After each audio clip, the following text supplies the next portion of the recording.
اعوذ باللہ من الشیطان الرجیم بسم اللہ الرحمن الرحیم قل ان کنتم تحبون اللہ فاتبعونی یحببکم اللہ صدق اللہ العظیم وبلغنا رسولہ النبی الامین الرؤوف الکریم۔ انتہائی واجب الاحترام برادران اسلام، سامعین گرامی قدر، آج 25 دسمبر 2019 ہے۔ 25 دسمبر کو دنیا عیسائیت اپنا ایک یوم مناتی ہے، لیکن سیدھے سادے بھولے بھالے مسلمان بھی اس دن کی خوشیوں میں ان کے ساتھ شریک ہو جاتے ہیں۔ اس سلسلے میں ایک بات عرض کرنا چاہتا ہوں۔ ہمارے لیے کامل اکمل رہنما دین اسلام ہے۔ ہم رواداری کے قائل ہیں، ہمدردی کے قائل ہیں، ہر کسی کے ساتھ اٹھنے بیٹھنے میل ملاپ کے قائل ہیں، لیکن جہاں اپنے دین کے خلاف کوئی بات آ رہی ہو وہاں جانا، میل ملاپ کرنا، اس خلاف شرع خوشی میں شریک ہونا ناجائز اور گناہ ہے۔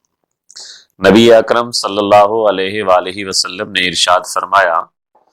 حدثوا بنی اسرائیل ولا حرج، کہ بنی اسرائیل سے روایات بیان کرو، اس میں کوئی حرج نہیں ہے، لیکن جہاں اللہ کے قرآن کی اور نبی پاک صلی اللہ علیہ وسلم کے فرمان کی خلاف ورزی ہو رہی ہو وہاں ان کی بات ماننا بالکل جائز نہیں ہے۔ ہمارے نزدیک حضرت عیسیٰ علیہ السلام بھی برحق پیغمبر ہیں، حضرت موسیٰ علیہ السلام بھی برحق پیغمبر ہیں، لیکن ہم ان کی تعلیمات پر عمل نہیں کریں گے، ہم تعلیمات نبی پاک صلی اللہ علیہ وسلم کی اپنی زندگی میں اپنائیں گے، تب ہمارے لیے کامیابی ہوگی۔ یہی شرعی مسئلہ ہے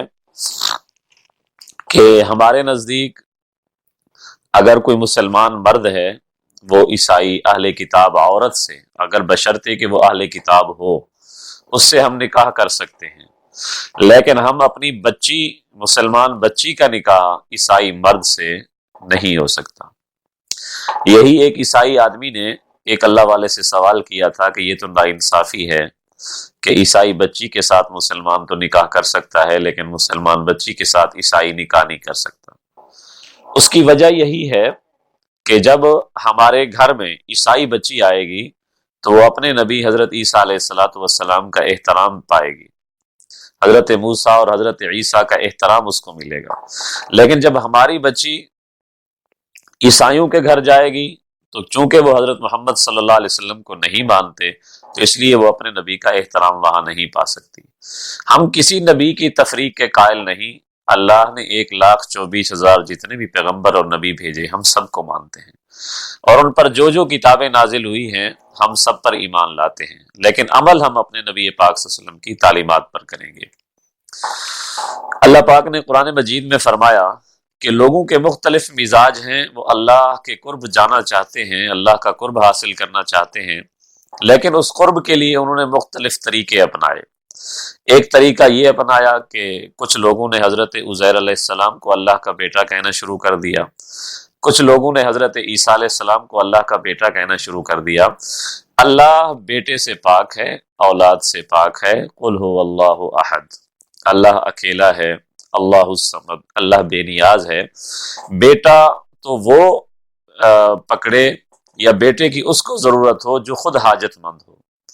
اللہ کو تو کسی چیز کی ضرورت نہیں ہے، اللہ ازل سے ہے، ابد تک ہے، اللہ کو نہ کسی کے سہارے کی ضرورت ہے نہ کسی کی حاجت کی ضرورت ہے۔ اللہ الصمد، نہ وہ کسی سے پیدا ہوا ہے اور نہ اس سے کوئی پیدا ہوا ہے اور نہ اس کے ہم پلہ اور برابر کوئی ہے۔ لیکن عیسائی تو اللہ پاک نے فرمایا قرآن مجید میں کہ اے محبوب ان کو فرما دیجئے یہ تم نے اللہ کا قرب حاصل کرنے کے لیے اپنے اپنے طریقے اپنائے ہوئے ہیں، یاد رکھو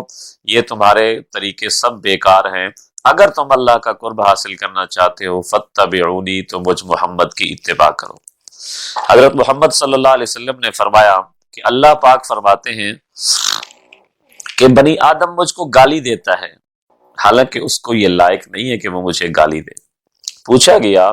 یا رسول اللہ صلی اللہ علیہ وسلم، اللہ کو گالی دینا کیا ہے؟ تو نبی پاک صلی اللہ علیہ وسلم نے فرمایا اللہ کو گالی دینا یہ ہے کہ اللہ کی اولاد بنائی جائے۔ تو عیسائی چونکہ اللہ کی اولاد بناتے ہیں اور وہ 25 دسمبر کو کرسمس ڈے بناتے ہیں، کرسمس ڈے کا مطلب یہ ہوتا ہے کہ یہ اللہ تعالیٰ کے بیٹے کی پیدائش کا دن ہے، تو اس لیے کسی مسلمان کو اس میں شریک نہیں ہونا چاہیے۔ یہ خلاف شرع، خلاف حکم الہی ہے، خلاف حکم محمد صلی اللہ علیہ وسلم ہے۔ جو آدمی بھی اس میں شریک ہوگا وہ گویا اللہ تبارک و تعالیٰ کے بیٹے کی پیدائش کا دن منا رہا ہے، اس کی خوشی کے اندر شریک ہے، اس نے اپنا عقیدہ تبدیل کر لیا ہے، حالانکہ یہ عقیدہ اللہ کو گالی دینے کے مترادف ہے، قرآن کے خلاف ہے، حدیث کے خلاف ہے۔ اس لیے کسی مسلمان کو اس ڈے کی خوشی کے اندر شریک نہیں ہونا چاہیے۔ وما علینا الا البلاغ المبین۔